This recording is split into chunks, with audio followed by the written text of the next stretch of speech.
नमस्ते दोस्तों। आज राजनामा पर हम बात करेंगे भारत के इतिहास के सबसे चर्चित और विवादित हत्या मामलों में से एक की।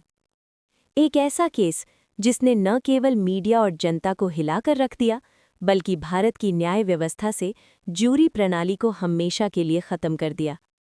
ये कहानी है कमांडर के.एम. नानावती की। तारीख थी 27 अप्रैल 1959। मुंबई में रहने वाले भारतीय नौसेना के अधिकारी कवास नानावती को एक ऐसा सच पता चला जिसने उनकी पूरी दुनिया हिला दी। उन्हें मालूम हुआ कि उनकी पत्नी सिल्विया का प्रेम आहूजा गांव के एक उद्योगपति के साथ प्रेम संबंध चल रहा है। उस दिन नानावती ने पहले अपनी पत्नी और बच्चों को सिनेमा हॉल छोड़ा, उसके बाद वे सीधे अपने नौसेना जहाज पर गए। वहां से उन्होंने अपनी सरकारी रिवॉल्वर निकाली और बिना किसी को बताए सीधे पहुंच गए प्रेम आहूजा के घर। घर के भीतर आहूजा के शयन कक्ष में दोनों के बीच तीखी बहस हुई। नानावती ने सवाल किया, क्या तुम सिल्विया से विवाह करोगे? आहूजा ने हंसते हुए जवाब दिया, क्या मैं हर उस औरत से शादी करूं जिसके साथ मैं सोता हूं? बस यही वो पल था जब कमरे में 3 गोलियों की आवाज गूंजी। प्रेम आहूजा जमीन पर गिर पड़ा और वहीं उसकी मौत हो गई। सबसे चौंकाने वाली बात ये थी कि हत्या करने के बाद नानावती भागे नहीं, उन्होंने सीधे पुलिस थाने जाकर अपना अपराध स्वीकार कर लिया।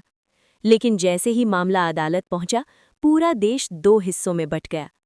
अखबारों ने नानावती को धोखा खाया हुआ देशभक्त पति बताया। जनता की सहानुभूति उनके साथ थी। उस समय भारत में जूरी प्रणाली होती थी, जहां आम नागरिक मिलकर फैसला सुनाते थे। जनता की भावनाओं और मीडिया के दबाव में आकर जूरी ने नानावती को निर्दोष घोषित कर दिया। लेकिन कानून की नज़र में ये फैसला गलत था। न्यायाधीश ने जूरी के निर्णय को मानने से इनकार कर दिया और मामला उच्च न्यायालय पहुंचा। अदालत ने साफ कहा, नानावती के पास शांत होने का पूरा समय था। ये अचानक हुआ गुस्सा नहीं, बल्कि सोच समझकर की गई हत्या थी। नतीजा, नानावती को आजीवन कारावास की सजा सुनाई गई। हालांकि 3 साल बाद राज्यपाल की ओर से उन्हें माफ़ी मिल गई। इसके बाद नानावती अपने परिवार के साथ भारत छोड़कर कनाडा चले गए। लेकिन इस केस का सबसे बड़ा असर किसी एक व्यक्ति तक सीमित नहीं था।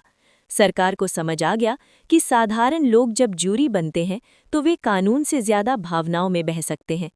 और इसी केस के बाद भारत में जूरी प्रणाली को हमेशा के लिए समाप्त कर दिया गया।